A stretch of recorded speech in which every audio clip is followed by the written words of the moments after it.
नमस्कार, good morning India में आपका स्वागत है। मैं हूं अदिति राजपूत। आज दुनिया भर में अंतर्राष्ट्रीय योग दिवस मनाया जा रहा है। इस साल इसकी थीम मानवता के लिए योग है। इस मौके पर प्रधानमंत्री नरेंद्र मोदी ने मैसूर पैलेस ग्राउंड में योग किया। प्रधानमंत्री के साथ 15,000 के करीब लोगों ने योग किया। इस मौके पर प्रधानमंत्री ने संबोधित भी किया लोगों को और कहा कि योग जीवन का हिस्सा नहीं बल्कि जीवन शैली है। साथ ही बोले कि योग निरोगी जीवन का विश्वास दे रहा है। आज योग वैश्विक सहयोग का पारस्परिक आधार बन रहा है। योग की ऊर्जा विश्व स्वास्थ्य को दिशा दे रही है। प्रधानमंत्री ने कहा कि इस बार योग दिवस पर हम आजादी का 75वां वर्ष का पर्व भी मना रहे हैं और इस अमृत महोत्सव के मौके पर मोदी सरकार के 75 मंत्री 75 ऐतिहासिक स्थलों पर सामूहिक रूप से लोगों के साथ योगाभ्यास भी कर रहे हैं। तो ये मैसूर पैलेस ग्राउंड की तस्वीरें आप देख रहे हैं। प्रधानमंत्री ने ये भी कहा कि योग को दुनिया में पहुंचाने के लिए यूनाइटेड नेशंस का धन्यवाद करता हूं। उन्होंने ये भी कहा कि योग हमारे लिए शांति लाता है, ये हमारे देश और विश्व के लिए शांति लाता है और ये जो पूरा विश्व है ये हमारा शरीर है और हर चीज को ये सजीव बनाता है। तो योग हमें सजग रखता है, हमें प्रतिस्पर्धी बनाता है और खासकर इस बार का योग दिवस इसलिए भी खास है क्योंकि कोरोना जिस तरह से महामारी ने हमारे देश को अपनी चपेट में लिया, उसके बाद करीब 2.5 सालों के बाद ये अंतर्राष्ट्रीय योग दिवस जो है इसे मनाया जा रहा है। और इस बीच लोगों ने महसूस किया कि कितना ज्यादा महत्व होता है योग का हमारे जीवन में, क्योंकि जिन जिन लोगों को कोविड हुआ, जिन जिन लोगों को लॉन्ग कोविड हुए, उन सबको योग ने बहुत ज्यादा राहत दी, बहुत ज्यादा मदद की उनके शरीर को फिर से बेहतर बनाने में, फिर से ठीक करने में।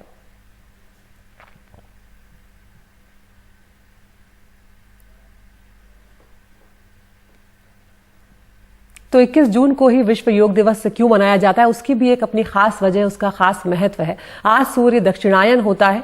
21 जून को सबसे लंबा दिन जो है वो होता है। तो आज से अब दिन छोटे होंगे और रातें लंबी होने लगेंगी। इसे ग्रीष्म संक्रांति भी कहा जाता है। सूर्य दक्षिणायन का जो वक्त है वो आध्यात्मिक सिद्धियों के लिए भी फायदेमंद माना जाता है और यही वजह है कि आज का दिन योग अंतर्राष्ट्रीय योग दिवस के रूप में भी मनाया जाता है। तो अलग अलग तस्वीरें हम आपको दिखाएंगे कि किस तरह से देश भर में हमारे यहाँ योग दिवस जो है वो मनाया जा रहा है। बच्चे, बूढ़े, महिलाएं सब इस योग दिवस में शामिल हो रहे हैं।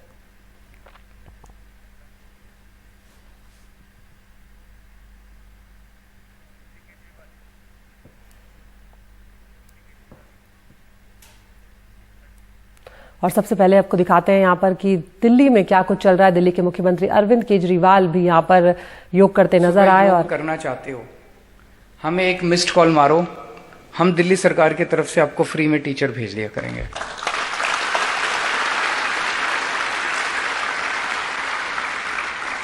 जब इस कार्यक्रम को शुरू किया था तो कई सारे प्रश्न थे, कई सारी कठिनाइयां थी, लेकिन अब मुझे बेहद खुशी है, मजबूती से बहुत अच्छे से चल रहा है। लगभग 546 जगह दिल्ली के अलग अलग इलाकों में, दिल्ली के कोने कोने में 546 जगह योगा की डेली दिल्ली सरकार की तरफ से क्लासेस, सुबह सुबह क्लासेस होती हैं। उसमें हर वर्ग के लोग आते हैं, अमीर आते हैं, गरीब आते हैं, महिलाएं आती हैं, बच्चे आते हैं, पुरुष आते हैं, बुजुर्ग आते हैं, सब लोग आते हैं, हर एज ग्रुप के लोग आते हैं। 17,000 के करीब लोग सुबह सुबह इन क्लासेस के अंदर योगा करते हैं। कोई मुझे बता रहा था कि शायद पूरे देश में अब दिल्ली वो शहर हो गया है जिसके पार्कों में शायद सबसे ज्यादा लोग योगा करते हैं पूरे देश के अंदर।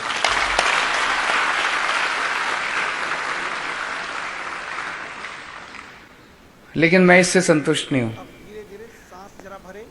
हम लोग देश में तो वो शहर बन गए कि सबसे ज्यादा लोग आज दिल्ली के अंदर योगा करते हैं पार्कों में, लेकिन इसको जो हजारों की संख्या है इसको लाखों में ले जाना है और हमें उस मुकाम पे पहुंचना है जब दिल्ली का हर व्यक्ति योगा करना चालू करे।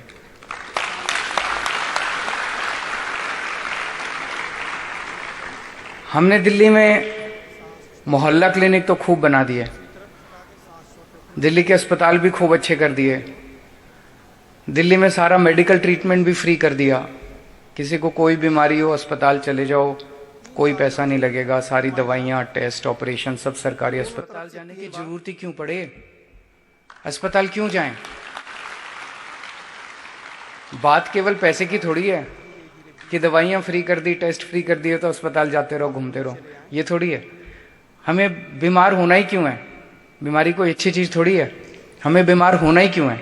बीमार नहीं होना। अब योग करेंगे तो बीमारी से छुटकारा मिलेगा। ऐसा नहीं कि बीमारी कभी आएगी नहीं, हो सकता आ भी जाए, लेकिन अधिकतर बीमारियों से, जो नॉर्मल बीमारियां हैं, अधिकतर बीमारियों से छुटकारा मिलेगा। तो एक तरफ अपने मेडिकल ट्रीटमेंट ठीक कर दिया, फ्री कर दिया, लेकिन अब अपने को कोशिश ये करनी है कि लोग बीमार ही ना पड़े। दिल्ली स्वस्थ होनी चाहिए, दिल्ली का हर व्यक्ति स्वस्थ होना चाहिए। ये अब हमारा मकसद है। हमारा मकसद है कि हर घर का हर व्यक्ति सुबह उठ के योग करे। और सबसे इंपॉर्टेंट है कि बचपन से इसको सिखाया जाए बच्चों को।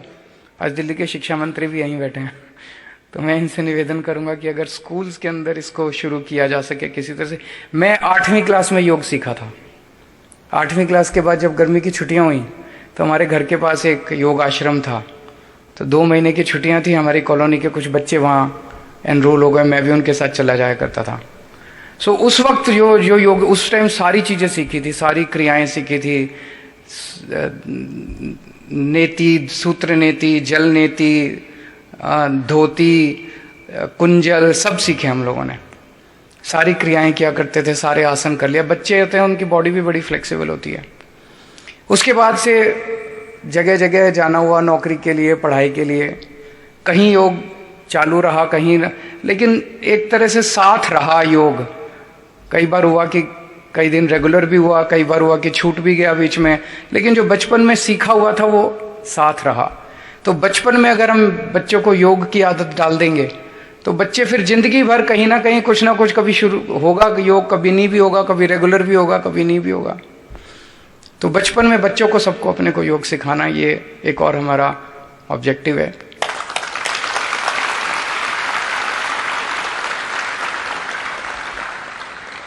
कुछ लोग आलोचना करते हैं मेरी कि अरविंद जी ये फ्री में क्यों योग सिखा रहे हो? फीस लगनी चाहिए। लगनी चाहिए क्या फीस? फ्री में होना चाहिए ना योगा तो। योगा तो फ्री में, मैंने भी फ्री में सीखा था। सो मैंने फ्री में सीखा था, तो अब मैं जनता को भी फ्री में सिखाऊंगा।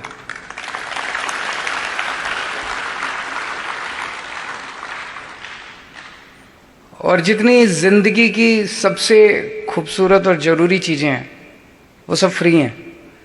सबसे जरूरी चीज तो सांस लेना है, हवा है, वो भगवान ने फ्री बना रखी है, उससे पैसे नहीं लगते।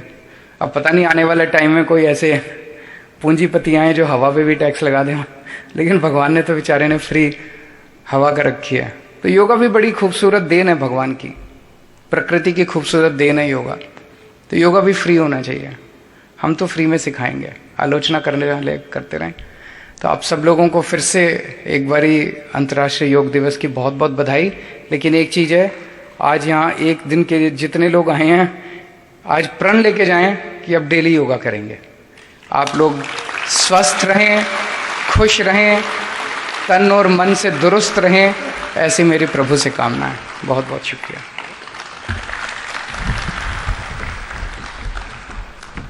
तो ये आप सुन रहे थे दिल्ली के मुख्यमंत्री को, जो अपनी उस योजना के बारे में भी लोगों को जानकारी दे रहे हैं, जिसमें अगर 25 लोग एक साथ इकट्ठे हो जाते हैं एक जगह पर, तो वहां पर योग गुरु जो हैं वो मुफ्त में आकर योग करना सिखाएंगे। इसके अलावा मुख्यमंत्री केजरीवाल ने योग के महत्व भी बताए और कहा कि अस्पतालों में हमने दिल्ली में इलाज मुफ्त कर दिया है, लेकिन बीमार ही क्यों पड़े, अस्पताल जाने की जरूरत ही ना पड़े, इसके लिए अपने शरीर में, अपने जीवन में योग को जगह दें।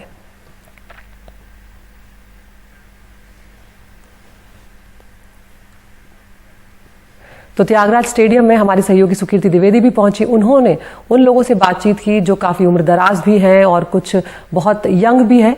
उनसे बातचीत की, वो आपको सुनवाते हैं कि वो योग दिवस पर क्या महसूस कर रहे हैं। सर, आप अपना नाम बताएं। मेरा नाम राकेश कुमार है। राकेश जी, ये बताएं कहाँ से आए हैं आप लोग, कितने और सदस्य आपके साथ आए हैं? हम लोग गोल मार्केट सेक्टर 4 से आए हैं और हमारे साथ 24 सदस्य हैं। योगा करने के लिए आए हैं, जो काफ़ी समय से हम लोग योगा कर रहे हैं अपने सोसाइटी में। और इसी इंटरनेशनल योगा डे को सेलिब्रेट करने के लिए हम लोग तैयार स्टेडियम में आए हैं। अभी पैंडेमिक की वजह से पिछले 2 साल से इतनी बड़ी स्केल पर नहीं हो रहा था, पर फिर भी आप लोग, जो कि आपका जो ग्रुप है, किस तरह से पिछले 2 साल में, क्योंकि पैंडेमिक में योगा की बहुत अहमियत के बारे में प्रधानमंत्री जी भी लगातार बोलते रहे कि माइंड और बॉडी के लिए अच्छा होता है, तो आप लोगों के लिए योगा जो है वो कितना महत्वपूर्ण था इस पूरे दौर में? इस पैंडेमिक को के हिसाब से देखा जाए तो योगा ही सबसे महत्वपूर्ण था, और शायद इस पैंडेमिक को कुछ थोड़ा बहुत जो कंट्रोल किया गया है, जो अपने घर में रह के लोगों ने अपने स्वास्थ्य पे ध्यान दे के उसको रिकवर हो पाए हैं, वो योग की वजह से ही है। तो इसलिए योग तो सबसे ज़रूरी है। पहले इसका इतना प्रचलन नहीं था, लेकिन धीरे धीरे योग को काफ़ी बढ़ावा मिला है और लोग समझ रहे हैं इस चीज़ को, इसलिए सब लोग आगे आ रहे हैं। अब ये हमारे सामने देखिए, ये हमारी माता जी हैं, 70 साल में ये योग कर रही हैं, तो योग की वजह से ही इनका शुगर फिट हो रहा है। अच्छा तो हम माता जी अपना नाम बताएं। आशा देवी। कितने साल से योगा कर रही हैं आप? हम तो जहाँ रहते थे वहाँ करते थे, गुवाहाटी में रहते थे वहाँ करते थे जी। और जहाँ जहाँ रहे 10 साल से हम कर रहे हैं योगा जी। हाँ, अभी यहाँ खुला है तो यहाँ कर रहे हैं जी। आपको आपके स्वास्थ्य में कितना इसका फायदा दिखा, कितना बेनिफिशियल लगा? आप इतने साल से योगा कर रही हैं। बहुत दिखा है। हाँ, तो घर में और जो आपके नाती पोते हैं और जो यंगर जनरेशन भी है, उससे भी कहती हैं कि योगा में भाग लें? हाँ हाँ, कहते हैं। ये बहू है, हाँ ये बहू है हमारी, ये भी जाती है योगा में। जी। हाँ जी। So you see a lot of people, you know, this woman here in her 70s, she's also come to participate. Over 20 members from the Gold Market RW have also come here. But also, since this is a Delhi government event, it's important to talk about Delhi ki Yogshala, an initiative that was started by the Delhi Chief Minister last year. He had launched it. From the beginning of this year, 400 teachers almost have been going around, you know, teaching groups how to conduct yoga, and we have many of those teachers who are here at this event today, and we shall speak to them for more. अपना नाम बताएं ma'am. Shivani चिकारा। Shivani जी, ये बताइए कि ये जो दिल्ली की योगशाला है वो अभी किस स्तर तक पहुंचा है, कैसे आप लोग साथ में आकर के किस तरह से, और क्या आपको दिल्ली के लोगों से उतना पार्टिसिपेशन मिलता है योगा के लिए? ये काफ़ी स्तर पे जिस तरीके से हमने स्टार्टिंग की थी उस बहुत अच्छा रिस्पांस मिल रहा है। अराउंड 551 प्लेसेस पे दिल्ली की योगशाला की क्लासेस चल रही हैं। सबसे अच्छी बात ये है कि लोगों का फीडबैक बहुत अच्छा मिलता है, उनके अकॉर्डिंग, उनकी डिमांड के अकॉर्डिंग, उनके घर के पास में सारी जैसे वो चाहते हैं उस हिसाब से अरेंजमेंट करके उनको क्लासेस प्रोवाइड की जाती है। तो उनका जो फीडबैक है बहुत ही पॉजिटिव है और वो बहुत ही खुश हैं इस प्रोग्राम से। जी। और ऐसा कुछ देखने को मिलता है कि महिलाओं का पार्टिसिपेशन ज़्यादा है, पुरुषों का कम है, या बराबर रहता है? और एज वाइज किस तरह का आप लोग देखते हैं? क्या सीनियर सिटीजन ज़्यादा आते हैं आपके पास? किस तरह की जो जनता आती है? यहाँ पे सभी एज ग्रुप को अलाउ किया गया है और सभी पार्टिसिपेट करते भी हैं। हालांकि अगर हम महिलाओं के बारे में बात करें तो महिलाएं ज़्यादातर कंफर्टेबल हैं, और क्योंकि उनके टाइम के अकॉर्डिंग उनको सुविधा दी जा रही है, तो ज़्यादा महिलाओं का पार्टिसिपेशन देखने को मिलता है और सभी जेंडर इक्वली पार्टिसिपेट करते हैं। थैंक यू मैम हमसे बातचीत करने के लिए।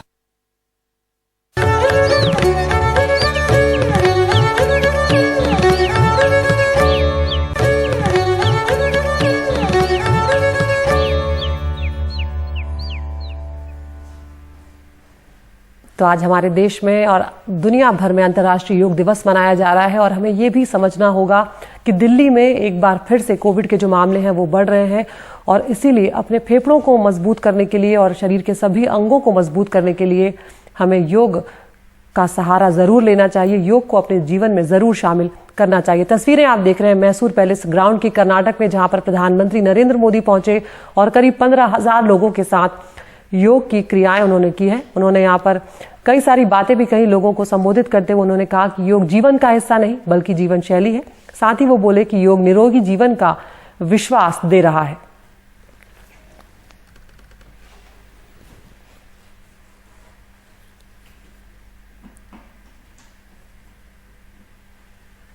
और श्वास छोटे हुए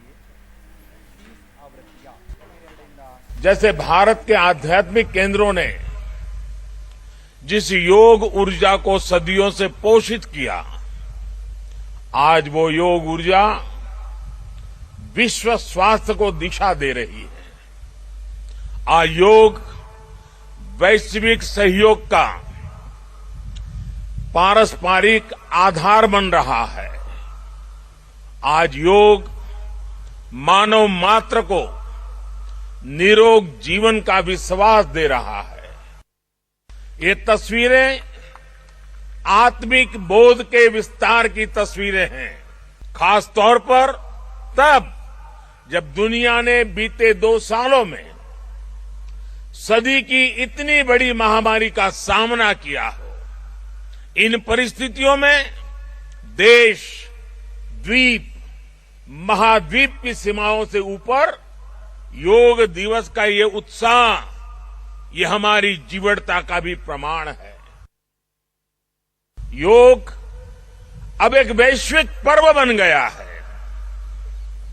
योग किसी व्यक्ति मात्र के लिए नहीं, संपूर्ण मानवता के लिए है। इसलिए इस बार अंतर्राष्ट्रीय योग दिवस की थीम है योगा फॉर ह्यूमैनिटी। मैं इस थीम के जरिए योग के इस संदेश को पूरी मानवता तक पहुंचाने के लिए यूनाइटेड नेशंस का और सभी देशों का हृदय से धन्यवाद करता हूं।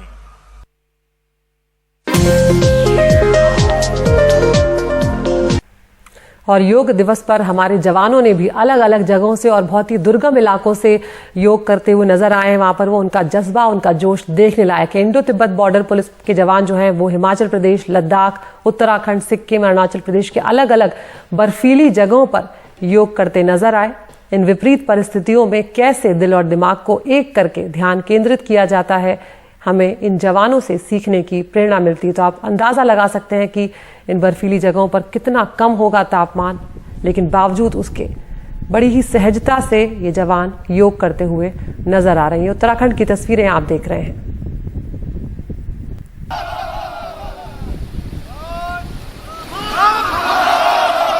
और अरुणाचल प्रदेश के लोहितपुर में इंडो तिब्बत बॉर्डर पुलिस ने पानी में खड़े होकर यौगिक क्रियाएं की और यहां पर भी तापमान काफी कम है।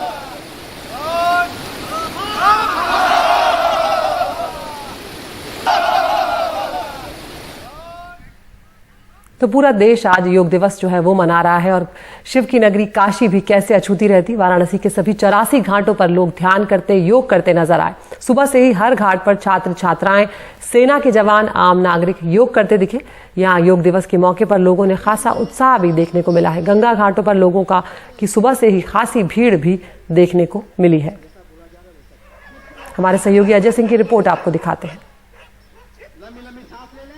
योग दिवस पर बनारस के जितने भी घाट हैं, 84 घाट जो गंगा के किनारे अर्धचंद्राकार मुक्तासी मंच से बने घाट हैं, उन सभी घाटों पर अगर मैं दिखाऊं तो आप उन सभी घाटों पर जो है वो लोग जो है वो योग कर रहे हैं। योग की अलग अलग जो है वो लोग अपने अपने जगह पर कर रहे हैं। हम इस समय एक नाव पर हैं जो जलपरी नाव है, जो बनारस के अंदर की है। और अगर वहाँ दिखाना चाहें तो ऑक्सीजन क्लब के जो लोग हैं वो लोग यहाँ पर जो है वो योग कर रहे हैं और इस गंगा के बीचों बीच योग करके एक बड़ा संदेश देना चाहते हैं कि अगर तन स्वस्थ है, शरीर स्वस्थ है, मन स्वस्थ है तो पूरी हर चीज़ का कामयाबी हो सकती है। और ये ऑक्सीजन क्लब इसीलिए बनाया इन लोगों ने और ऑक्सीजन क्लब के ये तमाम लोग जो है वो यहाँ पर खड़े होकर के योग कर रहे हैं। इसके साथ साथ अगर हम इस साइड दिखाने की कोशिश करें तो बनारस का ये चेत सिंह घाट है। चेत सिंह घाट के अगर इस किनारे अगर आपको दिखाएं तो जो जितने भी लगायत घाट हैं उन सारे घाटों पर अगर आप देखेंगे तो लोग जो है अलग अलग तरीके से कर रहे हैं। सेना के जवान हैं, बीएचयू के छात्र और छात्राएं हैं। इसके अलावा जो है वो आम नागरिक है जो आज बनारस के घाटों पर आ चुका है और बनारस के घाटों पर आकर के गंगा की गोद के बीच में वो जो है योग करके यहाँ आने वाले लोगों को एक बड़ा संदेश देने की कोशिश कर रहा है। क्योंकि सबको ये लगता है कि योग करना ज़्यादा वो होता है और बड़ी बात यह है कि ठीक सामने हरिश्चंद्र घाट है, आप जहाँ की क्रिमेशन होता है उस घाट के बगल में भी आपको योग करते हुए लोग मिल जाएंगे। हरिश्चंद्र घाट के बगल में भी योग हो रहा है। तो बनारस के जितने घाट हैं, चाहे वो मणिकर्णिका घाट हो या हरिश्चंद्र घाट हो, दूसरे जितने भी घाट हैं, दशाश्वमेध घाट है, अहिल्याबाई घाट है, महानिर्वाणी घाट है, शिवाला घाट है, निरंजनी घाट है, चेत सिंह घाट है, अस्सी घाट है, ये जितने भी घाट हैं उन सारे घाटों पर आपको लोग जो है योग करते हुए का एक अद्भुत नज़ारा आप कह सकते हैं कि दिखेगा। यानी बनारस आज गंगा और घाट के अलावा योग के लिए भी जाना जाएगा। जिस तरीके से बनारस के इन घाटों पर लोग जो है उत्साह के साथ आकर के योग कर रहे हैं, और इस योग की एक अलग से अपनी अनुपम छटा है इसे देख करके, क्योंकि सभी का ये मन है कि अगर जो ये योग करेंगे तो इनका शरीर और मन दोनों जो है वो ठीक होगा। लिहाजा एक बड़ा संदेश देने की कोशिश गंगा के इस बीचों बीच, इस गंगा के घाट से और गंगा के बीचों बीच नाव पर देखने को मिल रहा है। वाराणसी से पुरुषोत्तम के साथ Ajay Singh, NDTV India. IIT Madras incubated के एक स्टार्टअप में विकसित की गई मोटर वाली इलेक्ट्रिक व्हीलचेयर उन लोगों के लिए मददगार साबित हो रही है जो शारीरिक रूप से दिक्कतें झेल रहे हैं। इन लोगों को इससे ई-कॉमर्स डिलीवरी के क्षेत्र में नए मौके भी मिल रहे हैं। और ये है लॉटोलैंड के आज के सितारे, और लॉटोलैंड उनकी इस पहल के लिए 1 लाख रुपए के साथ मदद करेगा। देखिए ये खास रिपोर्ट।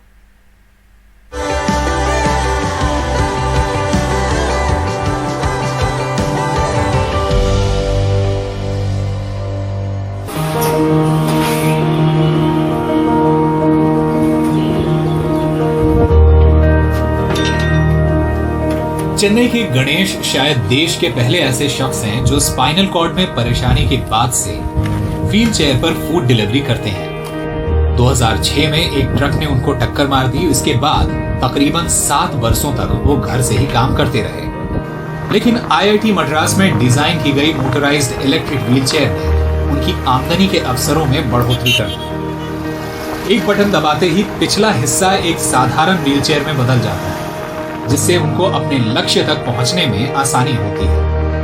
अब वो पार्ट टाइम ये काम करके 6000 रुपए और कमा पा रहे हैं। இங்கே அம்பத்தூரில் ஒரு அப்பார்ட்மெண்ட்டு, ஆல்மோஸ்ட் 10th ஃப்ளோரு. நான் கஸ்டமர்கிட்ட நீங்கள் வாங்கன்னு சொல்லலை, நான் ஃபஸ்ட்டு லிஃப்ட்டு எப்படி இருக்குன்னு பார்த்தேன்.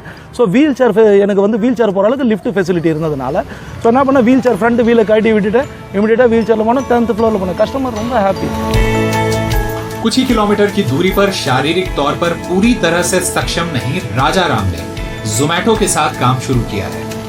उनकी आमदनी अब 9000 रुपए तक बढ़ गई है। கண்டிப்பாக சொல்கிறேன், நான் இது மூலமா என்னோட ஒரு மாதத்தோட வாடகை ப்ளஸ் வேறு ஏதாவது ஒரு அடிஷ்னல் தேவைப்படுற செலவை என்னால் சமாளிக்க முடியும். இது அப்ரிஷியேட் பண்ணுறாங்க, என்னை பெருமையாகவே பார்க்குறாங்க. நான் இந்த பேக் மாட்டிட்டு இந்த பைக்கில் நான் போகும்போது, இதுக்கு முன்னாடி நார்மலாக 3 வீலர்லேயே மற்ற பைக்கில் நான் போகும்போது என்னை பார்த்த பார்வைக்கும் இப்போ என்னை பார்க்குற பார்வைக்குமே வித்தியாசம் நிறைய இருக்குது. When I saw almost 20 feet from my doorstep, but I feel that's enough for him. I need to go forward and bring that parcel. They too deserve something. IIT Madras के 3 छात्रों ने ये पहल की है। उनका बनाया वाहन 1 घंटे में 25 किलोमीटर तक चल सकता है। इसे चार्ज होने में 4 घंटे लगते हैं और सिंगल चार्ज पर ये 25 किलोमीटर चलता है। We've in fact gotten in touch with India Post that they can help us do post letter deliveries through post office. We have tried to contact the newspaper Arvin for milk deliveries. That is one very important place. So anything that requires mobility. इस वाहन की कीमत 1 लाख के आसपास होगी। संस्थापक उद्योगपतियों से संपर्क कर रहे हैं उनके CSR फंड्स के इस्तेमाल के लिए। ये लोग 1000 से ज्यादा लोगों की अब तक सहायता कर भी चुके हैं। Eventually, it's a satisfaction of the work that you are doing something good in the what you have learned from the college, that you are able to put to use, which we were not fascinated with the corporate world. IIT Madras की कोशिश e-commerce के delivery क्षेत्र में शारीरिक तौर पर पूरी तरह से सक्षम नहीं लोगों के लिए नए मौके बना रही है। जानकारों का कहना है कि ये तो शुरुआत है, अभी तो बहुत कुछ होना है। चेन्नई में सुरेश और सैम डैनियल के साथ Usama Shah, NDTV। Thank you so much for the team of Lottoland.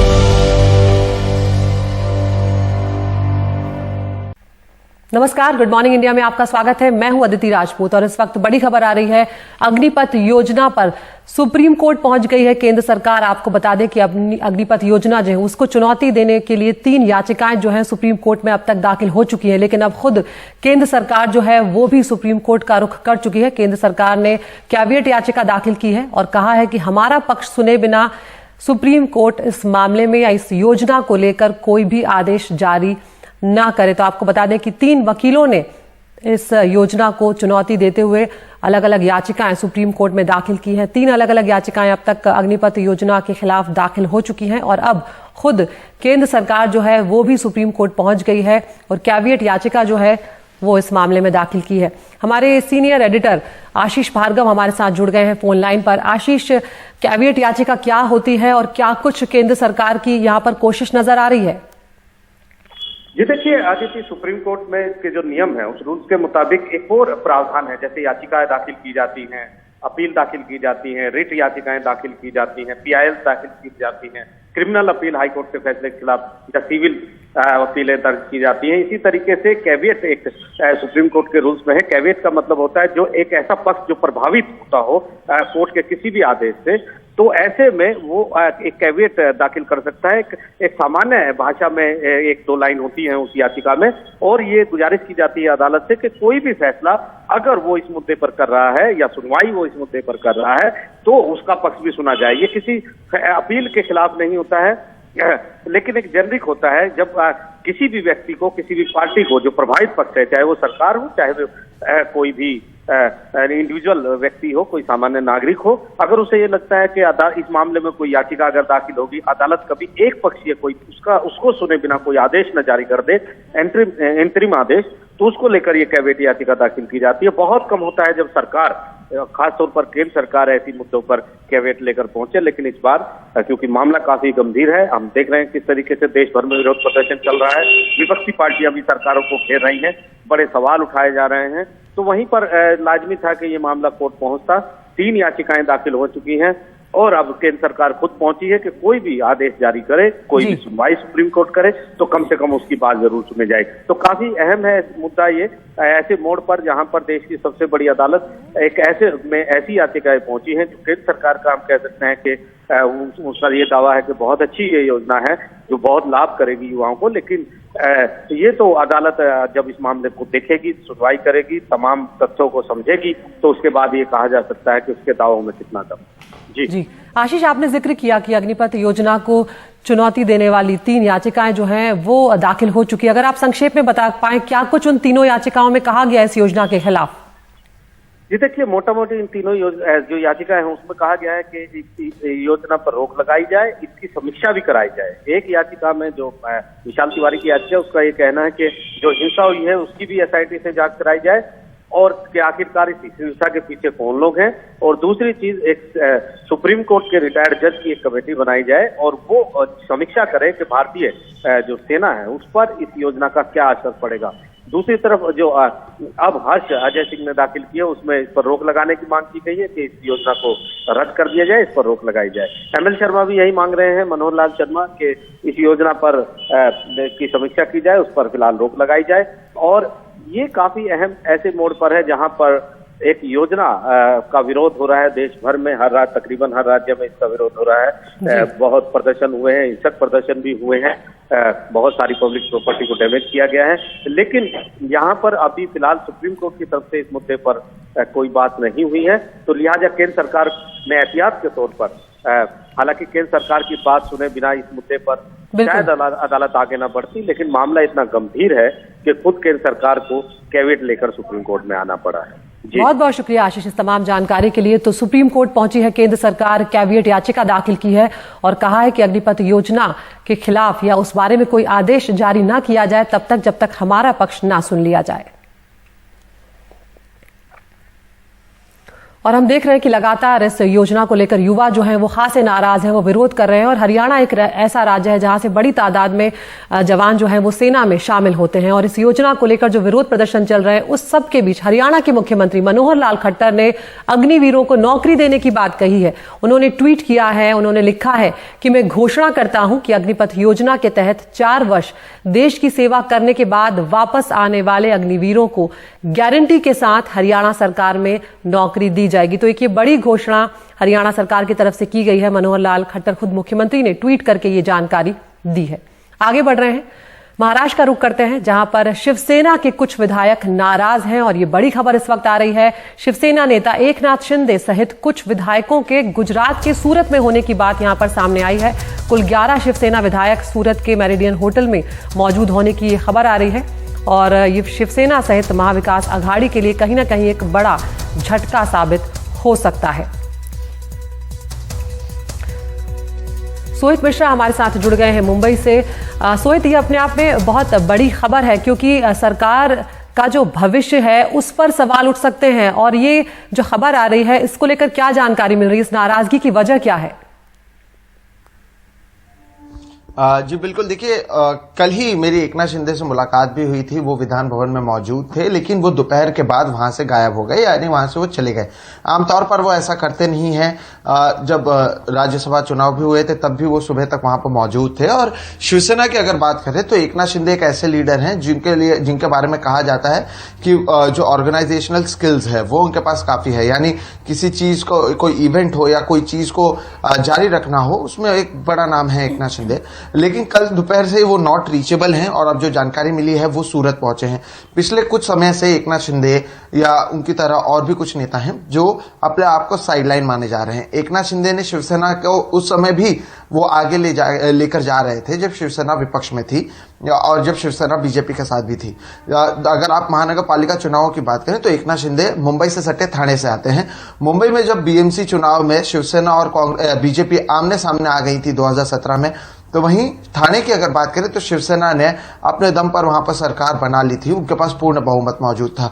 तो ठाणे के बड़े नेता हैं, पिछले कई समय से साइडलाइन माने जा रहे हैं। इससे पहले भी हमने सुना है कि वो नाराज रहे हैं या अपनी बातों को रखते रहे हैं, या अभी 2 दिन पहले जो शिवसेना वर्धापन दिन हुआ था, जो स्थापना दिवस था, उसमें भी आप देखें वो स्टेज पर जरूर थे लेकिन एक कोने पर उन्हें बिठा दिया गया था। तो इस तरह से कई चीजें हैं जो एकनाथ शिंदे लगातार इसके बारे में बात करते रहे हैं, उठाते रहे हैं। और ये भी माना जा रहा था कि उन्हें जो डेजिग्नेशन मिलना चाहिए था वो डेजिग्नेशन उन्हें नहीं मिला है। तो ऐसे कई वजह हैं जिसकी वजह से वो फिलहाल नाराज चल रहे हैं। और जिस तरह से वो अब मुंबई में नहीं है या वो सूरत में होने की उनकी बात सामने आ रही है, वो नॉट रीचेबल है, ये अहम हो जाता है। कल देर रात तक मैं आपको बता सकता हूं कि वर्षा बंगला, जहां पर मुख्यमंत्री उद्धव ठाकरे रहते हैं, वहां पर एक मीटिंग हुई। आज दोपहर को भी एक मीटिंग वहां पर बुलाई गई है। शिवसेना के जो सांसद हैं संजय राउत, उन्हें दिल्ली जाना था, उन्होंने वो दिल्ली का दौरा कैंसिल किया, वो भी मुंबई में रुक रहे हैं। तो पर्दे के पीछे जरूर कई सारी चीजें हो रही हैं।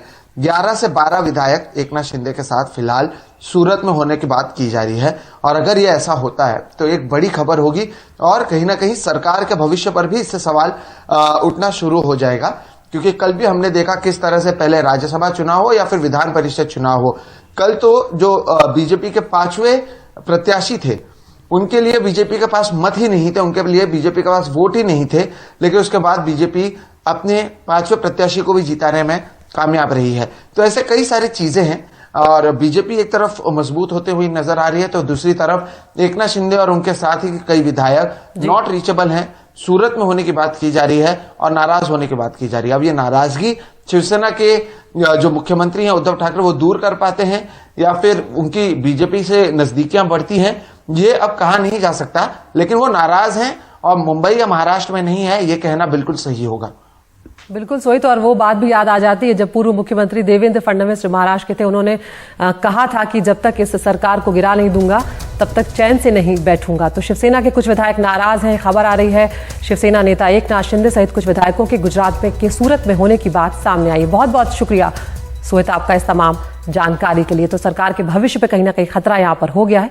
उधर विधान परिषद के जो नतीजे हैं वो भी सामने आ चुके हैं। बीजेपी 5 सीटों को जीतने में कामयाब रही है, तो वहीं कांग्रेस के एक उम्मीदवार को हार का सामना करना पड़ा है। शिवसेना के सचिन अहिर, अमस्या पटवी को जीत मिली है। एनसीपी के एकनाथ खड़से और रामराज निम्बालकर भी चुनाव जीत गए हैं। कांग्रेस के भाई जगताप जीत गए हैं और पहली वरीयता वाले चंद्रकांत हंडोरे को हार का सामना करना पड़ा। बीजेपी ने एक बार फिर महाविकास आघाड़ी को यहां पर झटका दिया है। बीजेपी के सभी उम्मीदवार श्रीकांत भारती, प्रवीण दरेकर, उमा खापरे, रामशिंद और प्रसाद लाड चुनाव जीत गए हैं।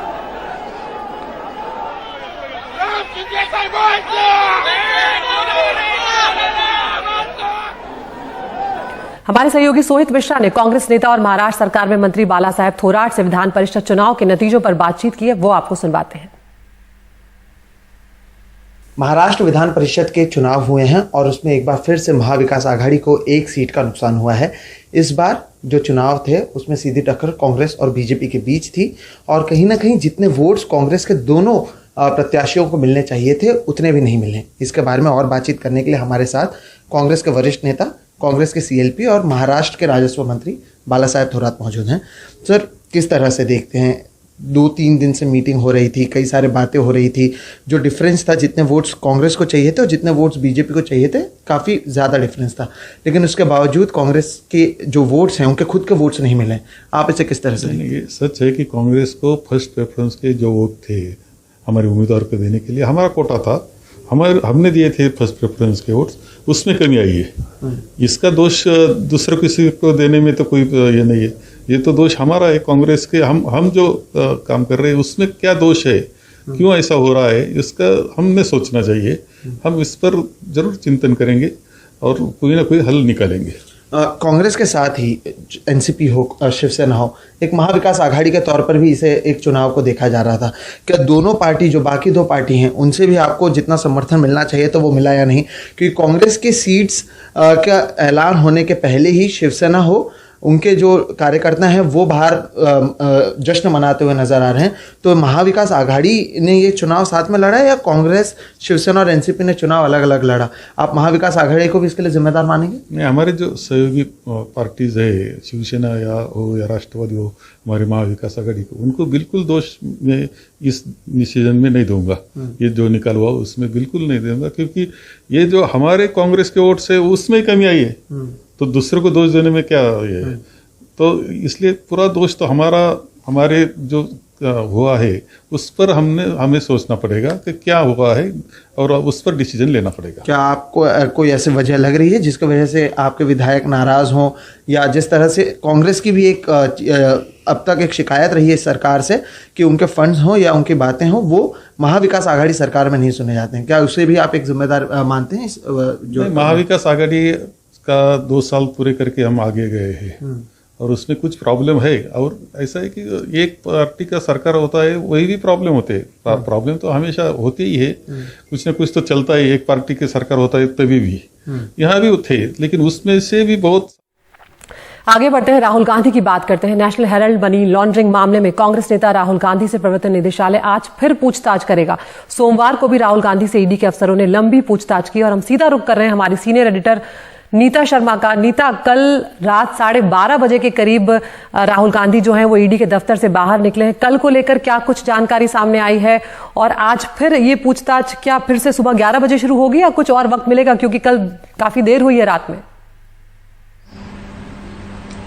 अदिति, जो कांग्रेस पार्टी है वो इसे 5-डे टेस्ट मैच अभी बोल रही है। 5th डे आज है इसका, राहुल गांधी की क्वेश्चनिंग का। उनसे बहुत सारे प्रश्न जो है वो पूछे जा रहे हैं, लेकिन अब ईडी के ऑफिसर्स जो हैं अगेन सूत्रों के हवाले से ये खबर आ रही है कि जो है वो इनकंसिस्टेंट है अपनी स्टेटमेंट्स में, एंड दैट इज वाई जो उनकी जो स्टेटमेंट है उसे बार बार रिवाइज किया जा रहा है, तो जिसके कारण देर हो रही है। बहुत कॉम्प्लिकेटेड केस है, 2013 का केस है। सुब्रमण्यम स्वामी की इंडिविजुअल कंप्लेंट थी, पहले इस केस में कुछ निकलकर सामने नहीं आया। 2015 फिर टीम को दोबारा से गठित किया गया, हाई कोर्ट में इसे चैलेंज किया गया। हाई कोर्ट में यंग इंडिया की जो इनकम टैक्स की असेसमेंट्स हैं उन्हें फिर रिव्यू करने को हाई कोर्ट ने जो है परमिशन दी। उसके आधार पे अब ईडी जो है वो पीएमएलए के तहत इनके मिस्टर राहुल गांधी का जो स्टेटमेंट है वो रिकॉर्ड कर रही है। यंग इंडिया में राहुल गांधी 28% के स्टेक होल्डर हैं, उनकी माता यानी सोनिया गांधी भी 28% की स्टेक होल्डर है। तो ये सभी बातें जो हैं उनका जो एक कोना कोना जो है वो ईडी जो है वो जोड़ने की कोशिश कर रही है ताकि उसके पास फुल प्रूफ जो केस है वो बन सके। लेकिन अब इन्फोर्समेंट डायरेक्टरेट की तरफ से ये भी बोला जा रहा है कि कई जो है वो बार बार अपनी जो स्टेटमेंट्स हैं उन्हें रिवाइज कर रहे हैं, जिनकी वजह से वो देर हो रही है। ये भी हमें सबको पता है कि सोनिया गांधी को 23 जून को बुलाया गया है। 23 जून को हालांकि वो अभी कल ही जो है हॉस्पिटल से निकल कर आई हैं। डॉक्टर्स ने उन्हें एडवाइस किया है कि वो अभी रेस्ट करें। तो ये एक बहुत चलती हुई जो कहते हैं ऑनगोइंग इन्वेस्टिगेशंस हैं। तो ये कहना कि अब कल बुलाएंगे या नहीं बुलाएंगे ये अभी कहना मुश्किल है। लेकिन आज 5th डे को मिस्टर राहुल गांधी को अगेन ईडी ने समन किया है और बोला है कि आप वहां पर 11 बजे के आसपास दोबारा से पेश हुई है। ये 5th डे है, ये इम्पोर्टेंट डे है क्योंकि जो ईडी के ऑफिसर्स है वो कह रहे हैं कि जो सीक्वेंस है वो जो है वो खराब नहीं होनी चाहिए। राहुल गांधी की जो स्टेटमेंट है बहुत ऑडियो और वीडियो जो है ईडी रिकॉर्ड कर रही है ताकि कहीं पर जो है क्वेश्चन ना किया जा सके। वो एक सबूत के तौर पर उसे रखना चाहती है क्योंकि कांग्रेस की तरफ से ये जो है दलील दी जा रही थी कि उनकी जो स्टेटमेंट है उसकी लाइव वीडियो रिकॉर्डिंग कर दी जाए। तो इसके ऊपर एनफोर्समेंट डायरेक्टरेट के ऑफिशियल्स जो है हंस रहे थे कि किस तरह की मांग है जो कांग्रेस पार्टी कर रही है। कल जो है कांग्रेस पार्टी के जो नेता हैं वो राष्ट्रपति भवन भी गए थे और राष्ट्रपति को भी ये बताकर आए कि किस तरह से उनके नेता को एक पॉलिटिकली मोटिवेटेड केस में फंसाया जा रहा है। बहरहाल आज 5th डे है क्वेश्चनिंग का और राहुल गांधी को दोबारा जो है ईडी ऑफिस में बुलाया है। अदिति, बहुत बहुत शुक्रिया नीता, इस तमाम जानकारी के लिए। आपके पास हम आते रहेंगे। तो 11 बजे आज फिर राहुल गांधी को 5वें दिन आज पूछताछ के लिए पेश होना है। अब तक 43 घंटे की पूछताछ उनसे हो चुकी है और इसके खिलाफ कांग्रेस का विरोध प्रदर्शन भी जारी है। और सोमवार को जो प्रतिनिधिमंडल है कांग्रेस का, उन्होंने राष्ट्रपति से मिलकर ज्ञापन भी दिया। आज छत्तीसगढ़ कांग्रेस के सभी विधायक दिल्ली पहुंच रहे हैं और माना जा रहा है कि कांग्रेस बड़े विरोध प्रदर्शन की तैयारी आज कर रही है।